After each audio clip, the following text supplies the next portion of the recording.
Episode की शुरुआत में हीरा खुद से कहता है, मुझे कई बार फोटोग्राफी चैलेंजेस में पार्टिसिपेट करने के लिए एनकरेज किया गया है, पर मैंने फोटोग्राफी को हमेशा रियलिटी से बचने का एक तरीका समझा है। पर्टिकुलर ऐसा कुछ भी नहीं था जो मुझे फोटोग्राफी से हासिल करना हो। इनफैक्ट मुझे तो काफ़ी एम्बैरेसिंग फील होता है जब लोग मेरे क्लिक किए हुए फोटोग्राफ्स को देखते हैं तो। पर आज मैं इस चैलेंज को एक्सेप्ट करने के लिए तैयार हूँ, सिर्फ और सिर्फ अपने किंग के लिए। मेरा ब्यूटीफुल किंग जिसने मुझसे कहा था कि वो मुझे प्रो बनते हुए देखना चाहता है, इसलिए मैंने अपने क्लिक किए हुए फोटोग्राफ्स इस चैलेंज में सेंड कर दिए हैं, जिससे मैं अपने किंग को वो काइंडनेस रीपे कर सकूं जो मुझे उससे मिली है। मैं बस हमेशा उसके साथ रहना चाहता हूँ, इसलिए ऐसा हो ही नहीं सकता कि मैं इस चैलेंज में पार्टिसिपेट ना करूँ। ऐसा कहकर वो क्यूई के पास जाकर लेट जाता है और उसे ब्लैंकेट उड़ाता है। दोनों साथ में सो जाते हैं। अगले दिन कोयामा हीरा से पूछता है, तुम किन फोटोग्राफ्स को उस चैलेंज में भेजने वाले हो? हीरा कहता है, मैंने अभी सोचा नहीं है। तो कोयामा कहता है, तुम क्यूई की फोटोग्राफ्स को क्यों नहीं भेज देते? हीरा कहता है, नहीं, क्यूई एक स्टार है। कोयामा कहता है, हाँ मैं समझ सकता हूँ, लोगों को पता चला तो उसके लिए प्रॉब्लम्स खड़ी हो जाएंगी। वैसे जितनी भी क्यूई की फोटोग्राफ्स तुमने क्लिक की हैं उनमें एक डिफरेंट वाइब है, जैसे उनमें कहीं प्यार है। उन फोटोज को देखकर लगता है जैसे एक ही दुनिया के दो अलग अलग लोग हों। हीरा सोचने लगता है, एक ही दुनिया के अलग अलग लोग। शायद उसने बिल्कुल सही कहा। क्लियरली मैं क्यूई के साथ रहने के काबिल बिल्कुल भी नहीं हूँ। अगर मैं कैमरामैन भी बन जाता हूँ तो मैं उस लेवल तक नहीं पहुँच पाऊंगा कि मैं क्यूई के आसपास खड़ा रह सकूँ। मैं चाहता हूँ कि क्यूई को लगे उसका ये कंकड़ हमेशा उसके साथ है। तभी क्यूई सीरीज देखते हुए कहता है, एना सच में ब्रिलियंट है। जो रोल वो प्ले कर रही है कितने अच्छे से निभा रही है।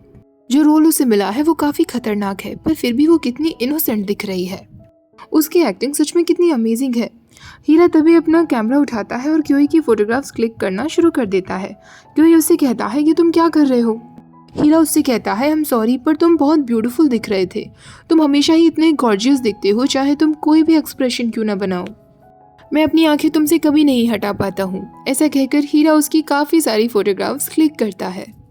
तभी क्यूई पूछता है, तुमने सोच लिया है कि तुम चैलेंज के लिए कौन सा फोटो भेजने वाले हो? हीरा कहता है, हाँ मैंने सिटी का एक फ़ोटो लिया था, वही सेंड कर दूंगा।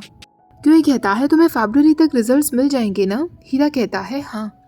देखते ही देखते समय बीतने लगा था। ऑटम ब्रेक्स ओवर हो चुके थे और चैलेंज के रिजल्ट का समय आ गया था।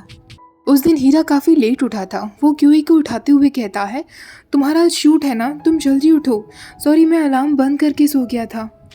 क्यूई उसे धक्का देते हुए कहता है, मैं अभी नहीं उठ रहा, मुझे सोने दो। तो हीरा कहता है, तुम जल्दी से रेडी हो जाओ, मैं तुम्हें स्टेशन तक छोड़ दूंगा। क्यूई कहता है, उसकी कोई ज़रूरत नहीं है, एजेंसी मेरे लिए कार भेज देगी। मैंने तुम्हें कल ही तो बताया था कि आज मैं अपने यूजुअल टाइम पर ही जाऊंगा। ऐसा कहकर वो फिर से सो जाता है। हीरा जाते हुए सोच रहा था, अब क्यूई एक स्टारडम की सीढ़ी चढ़ने को है। मेरी ये छोटी मोटी सी बाइक अब उसके बैठने के लिए फिट नहीं है। हीरा फिर से आई लव क्यूई वाला फैन लेकर उसकी शूटिंग सेट पर पहुंच जाता है, जहां ऑलरेडी काफ़ी सारी लड़कियां उसके लिए चीयर कर रही थी। वो सब लड़कियां बार बार फॉरएवर चिल्ला रही थी। तो हीरा उनसे पूछता है, ये फॉरएवर क्या है? तो एक लड़की कहती है, ये क्यूई की एसोसिएशन का एक स्लोगन है। इसका मतलब है कि हम सब क्यूई के लिए बेपनाह प्यार रखते हैं, इसलिए हम फॉरएवर वर्ड का इस्तेमाल करते हैं। वो सब मिलकर फॉरएवर फॉरएवर चिल्लाने लगती हैं। हीरा भी उनके साथ फॉरएवर चिल्लाता है। वो मन में कहता है, मेरी फीलिंग्स क्यूई के लिए हमेशा सेम रहेंगी। जब वो अपनी फोटोग्राफी क्लब में जाता है तो वहाँ का एक मेंबर जिसका नाम कावासाकी था, वो अपना रिजल्ट चेक करता है तो वो पास हो चुका था। वो उस चैलेंज की पहली सीढ़ी को पार कर चुका था। सारे मेंबर्स उसके लिए काफ़ी खुश होते हैं। सबको पता भी नहीं था कि उसने यंग फोटोग्राफी के लिए अप्लाई भी किया था। तो कावासाकी कहता है, मैं बस ट्राई करना चाहता था। अब कावासाकी हीरा से कहता है, तुम्हारा रिजल्ट भी आ गया होगा, जल्दी से चेक करके मुझे बताओ। हीरा जब अपना रिजल्ट चेक करता है तो वो फेल हो चुका था। उसके सारे फ्रेंड्स कहते हैं, तुम इतने एक्सप्रेशनलेस क्यों हो गए? हमें विश्वास है कि तुमने भी इस चैलेंज को पार कर लिया होगा। हीरा कहता है, नहीं, मैं फेल हो चुका हूँ, मैं पहली सीढ़ी पार नहीं कर पाया। सब लोग सोचने लगते हैं, ऐसा कैसे हो सकता है? कावासाकी पास हो चुका है पर हीरा पास नहीं हो पाया। हीरा मन में सोच रहा था, मुझे लग ही रहा था कि ऐसा कुछ होगा। उसे एम्बैरेसिंग फील होता है और वो वहाँ से चला जाता है। हीरा जाते जाते सोचने लगता है, मुझे हमेशा लगता था कि मैं फोटोग्राफी में एक अच्छा फिट हूँ और मैं फोटोग्राफी अच्छे से कर सकता हूँ, पर इस चैलेंज की वजह से मेरा वो भ्रम भी टूट चुका है। तभी कोयामा वहाँ आता है। हीरा उसे देखकर कहता है, मैं सच में किसी काम का नहीं हूँ ना? कोयामा कहता है ऐसा नहीं है, तुम्हें ये नहीं सोचना चाहिए। मैं समझ सकता हूँ कि ये थोड़ा फ्रस्ट्रेटिंग है। वैसे तुमने फेमस फोटोग्राफर नागोची हिरोमी का नाम तो सुना होगा ना? मेरे ब्रदर उनको जानते हैं। क्यों ना मैं अपने भाई से कहूँ वो अपने कनेक्शंस का इस्तेमाल करें और उनसे बातें करें। वो तुम्हारी फोटो पर कमेंट करेंगे, शायद उसके बाद रिजल्ट थोड़ा बदले। हीरा कहता है नहीं, उसकी कोई ज़रूरत नहीं, शायद मैं जानता हूँ कि मैं क्यों फेल हुआ। कोयामा उससे कहता है मुझे माफ़ कर देना। हीरा कहता है अब मुझे चलना चाहिए। वो जाते जाते सोचने लगता है मुझे पता है कि कोयामा मेरे भले के लिए कह रहा था, पर मैं इसके लिए राजी नहीं दे सकता। मैंने कभी नहीं सोचा था कि अप्लाई करते ही मैं इतनी जल्दी फेल हो जाऊंगा। मुझे इतना बुरा फील हो रहा है। इस वक्त मुझे उसी विंटर की याद आ रही है जब मैं हाई स्कूल में था और मैं क्यूई से हार गया था। फिर समर का सीज़न आया था, हमने काफ़ी मज़े किए थे। फिर पतझड़ का मौसम आया, वो भी काफ़ी पीसफुल था। विंटर तो हमारे लिए कभी थी ही नहीं। अगर मैं एक बार फिर क्यूई को खो दूंगा तो मेरे जीने का तो कोई रीज़न ही नहीं बचेगा। पर मैं चाहता हूँ कि मेरे और क्यूई के बीच की ये हैप्पीनेस ज़िंदगी भर चले। वो घर पहुँचता है और क्यूई के लिए काफ़ी कुछ नया नया खाने में बनाता है। क्यूई जब वापस आता है तो डिनर टेबल को देखकर कहता है ये तो बहुत टेस्टी दिख रहा है, तुमने काफ़ी कुछ बनाया है। हीरा कहता है नहीं, यूजुअल डे की तरह ही तो बनाया है। क्यूई कहता है नहीं, तुम डेली इतना कुछ तो नहीं बनाते। हीरा कहता है अब हमें खाना खाना शुरू कर देना चाहिए। तो क्यूई कहता है वैसे तुम्हारा रिजल्ट कैसा रहा? हीरा कहता है खाना ठंडा हो रहा है, मैंने तुम्हारा फेवरेट चिकन बनाया है, तुम्हें उस दिन बहुत पसंद आया था ना।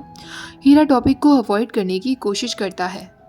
वो उसे अपनी पार्ट टाइम जॉब के बारे में बताता है। तो क्यूई कहता है इसका मतलब तुम उसे क्लियर नहीं कर पाए। कोई बात नहीं, अगर नहीं कर पाए तो अगली बार फिर से ट्राई कर लेना। हीरा कहता है तुम मुझसे नाराज़ नहीं हो, तुम मुझसे बिल्कुल निराश नहीं हुए। तुमने मुझसे कहा था कि मैं ग्रैंड प्राइज जीतूं और प्रो बन जाऊं, पर मैं ऐसा नहीं कर पाया। क्यों कहता है हाँ मैंने तुमसे ऐसा कहा था, पर मैंने ये तो नहीं कहा था कि तुरंत की तुरंत ग्रैंड प्राइज जीत कर ले आओ और प्रो बन जाओ। तुम्हें क्या लगा था कि तुम कभी भी फेल नहीं होगे? तुम खुद को भगवान समझते हो क्या? हीरा कहता है नहीं, ऐसा नहीं है। क्यों कहता है ऑलराइट, अब इस बारे में सोचना बंद करो और कोशिश करते रहो। जब फर्स्ट टाइम मैं एक कॉन्टेस्ट में था ना, तो मैं भी हार गया था। अगर तुम अभी से ही खुद का कॉन्फिडेंस लूज कर दोगे तो आगे कैसे बढ़ पाओगे? जितना ज़्यादा तुम अभी से हेजिटेट करोगे उतना ज़्यादा तुम्हें डर लगने लगेगा। वैसे इस फोटो कॉन्टेस्ट के बारे में तुमने क्या सोचा है? नामुरा फोटो कॉन्टेस्ट, इसको क्लियर कर लेने के बाद तुम एक आर्टिस्ट फोटोग्राफर बन पाओगे। हीरा कहता है नहीं, बिल्कुल भी नहीं। ये कॉन्टेस्ट बहुत टफ होता है और वैसे भी ये लोग जनरल एप्लीकेशंस एक्सेप्ट नहीं करते। वो फोटोग्राफर्स जो ऑलरेडी काफ़ी सक्सेसफुल हो वो ही इसमें अप्लाई कर सकते हैं। ये लोग एक प्रॉपर सर्वे करते हैं, उसके बाद ही ये लोग लोगों को सेलेक्ट करते हैं। क्योई कहता है छोड़ो, वैसे भी अवार्ड्स सब कुछ नहीं होते। क्योई को देखकर हीरा सोचने लगता है मुझे फिर से उससे किंग वाली वाइब्स निकलती हुई दिख रही हैं। क्योई की बातें हीरा के मन में बस चुकी थी। एक बार फेल होने से हमें डिस्करेज नहीं होना चाहिए और ट्राई करते रहना चाहिए। अगले दिन हीरा क्यूई के हेयर कॉम कर रहा था। क्यूई उससे पूछता है क्या तुम्हें नाइट शिफ्ट में भी जॉब करना ज़रूरी है क्या? अगर तुम बीमार हो गए तो? अचानक से हीरा को किसी का मैसेज रिसीव होता है। वो मैसेज पढ़ने के बाद घबराकर उठते हुए कहता है नो वेज। क्यूई उससे कहता है क्या हुआ तुम्हें? हीरा कहता है क्या तुम प्लीज़ थोड़ी देर के लिए यहाँ से बाहर जा सकते हो? नाहो-चैन यहाँ आने वाली है। वो मेरी कज़न है, वो पहले यहाँ अपने ग्रैंडफादर के साथ रहती थी। उसे जब पता चला कि मैं यहाँ रह रहा हूँ तो मुझे विजिट करने के लिए आ रही है। अब तुम जल्दी से उठो और छुप जाओ। वो ज़बरदस्ती क्यूई को उठाकर एक जगह छुपा देता है, पर नाहो-जान वहाँ आ जाती है। वो उससे कहती है मुझे माफ़ करना, मैं यहीं पर थी तो मैंने सोचा मैं तुम्हें विजिट करने के लिए आ जाऊँ। हीरा कहता है कोई बात नहीं। नाहो कहती है वैसे भी आंटी कहती रहती थी कि मैं तुम्हारे पास आ जाया करूँ, पर मैं बिजी रहती हूँ। हीरा कहता है तुम्हारे हस्बैंड वर्क में काफ़ी बिजी होंगे ना? तो नाहो कहती है हम इस बारे में बात नहीं करते, पर तुम मुझे अपने बारे में बताओ। मुझे बहुत सरप्राइज हुआ ये देखकर कि तुम उसे जानते हो। वो तो एक ड्रामा में काम करता है ना? पहली बार उसे नज़दीक से देख रही हूँ। वो सच में कितना गॉर्जियस है। जब हम उसके नज़दीक जाएंगे तो वो हमें और भी ज़्यादा सुंदर दिखेगा। हीरा कहता है हाँ क्योंकि सच में बहुत अमेजिंग है। वो हाई स्कूल से ही मॉडलिंग करता आ रहा है। उसकी एजेंसी का कहना है कि उसका फ्यूचर बहुत ब्राइट होगा। उसे तो स्टारलाइट कैफे में एक शो में गेस्ट बनने का भी मौका मिला है, जहाँ केवल यंग एक्टर्स को ही इनवाइट किया जाता है। वहाँ पर कार्ड्स भी होंगे जिन पर उसका ऑटोग्राफ होगा। ये सब सुनकर नाहो कहती है लगता है तुम उसके सिर्फ फ्रेंड नहीं हो बल्कि एक बहुत बड़े फैन भी हो। हीरा कहता है हाँ मैं उसका बहुत बड़ा फ़ैन हूँ। नाहु कहती है तो तुम एक फ़ैन और एक फ्रेंड हो।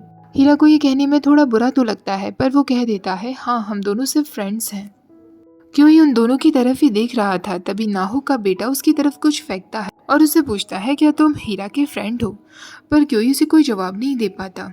रात के वक्त जब वो सोने की तैयारी कर रहे थे तो क्योंकि कहता है तुमने नाहु चैन से क्या बातें की। हीरा कहता है ज़्यादा कुछ खास नहीं, वो बस मुझे विजिट करने के लिए आई थी क्योंकि मेरी माँ ने उनसे कहा था। मैंने उन्हें नहीं बताया कि हम दोनों साथ साथ रहते हैं। क्योंकि कहता है तो तुमने उन्हें मेरे बारे में क्या बताया। हीरा कहता है मैं अचानक से काफ़ी ज़्यादा एक्साइटेड हो गया था तो मैं तुम्हारे बारे में बातें किए जा रहा था। उन्होंने पूछा कि क्या मैं तुम्हारा फ़ैन हूँ, पर मैं कैसे भी मैनेज कर पाया उन्हें ये कन्विंस करने में कि हम दोनों फ्रेंड्स हैं। मुझे ऐसा कहना अच्छा तो नहीं लगा पर मैंने उन्हें यही बताया। मैंने तुम्हें अपना फ्रेंड बताया, मैं बहुत आगे बढ़ गया ना, जबकि मैं अनडिजर्विंग हूँ। क्योंकि को ये सुनकर थोड़ा बुरा लगता है। वो हीरा से कहता है अच्छी बात है, अब तुम्हारी माँ को पता चल जाएगा कि तुम्हारे पास एक फ्रेंड है तो वो तुम्हारी परवाह नहीं करेंगी। हीरा उससे पूछता है तुम मेरे पेरेंट्स को लेकर वरिड हो। इस बार क्योंकि थोड़ी गुस्से में कहता है ऑफ कोर्स मैं हूँ, आफ्टर ऑल वो तुम्हारे पेरेंट्स हैं।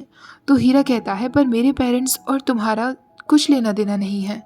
क्योंकि कहता है कुछ लेना देना नहीं है, क्या मतलब है तुम्हारा। तो हीरा कहता है क्योंकि शायद तुम लोग आपस में एक दूसरे को कभी जान ही नहीं पाओगे, इसलिए तुम्हें इस बारे में सोचने की ज़रूरत नहीं है। अब क्योंकि और भी ज़ोर से चिल्लाते हुए कहता है तुम्हारे कहने का मतलब है कि मैं और तुम्हारे पेरेंट्स आपस में एक दूसरे को कभी नहीं जानेंगे। हीरा कहता है हाँ तुम नहीं जानोगे, मैं प्रॉमिस करता हूँ। क्योंकि गुस्से में उसे धक्का देता है, उसके ऊपर आते हुए कहता है क्या तुम्हें पता भी है कि मुझे इस वक्त कैसा फील हो रहा है। हीरा कहता है नहीं मुझे नहीं पता। क्योंकि कहता है तुम्हें तुरंत आंसर देना ज़रूरी है क्या, अगर तुम्हें नहीं पता तो सोचो मुझे कैसा फील हो रहा है। हीरा कहता है मुझे माफ़ कर दो। क्योंकि की आंखों में आंसू आने लगते हैं और वो उससे कहता है मुझे तुम्हारी माफ़ी नहीं चाहिए। हीरा कहता है पर तुम नाराज़ हो। क्योंकि कहता है हमेशा ऐसा ही होता है, जब भी मैं नाराज़ होता हूँ तुम तुरंत मुझसे माफ़ी मांग लेते हो, पर मुझे तुम्हारी माफ़ी नहीं चाहिए। सच तो ये है कि तुम मुझे बिल्कुल भी नहीं समझते हो। हीरा कहता है हाँ मैं नहीं समझ पाता, मेरे जैसा नॉर्मल गाय तुम्हारे जैसे एक शाइनिंग स्टार को कैसे समझ पाएगा। क्योंकि कहता है सडनली तुम ये बातें क्यों कर रहे हो।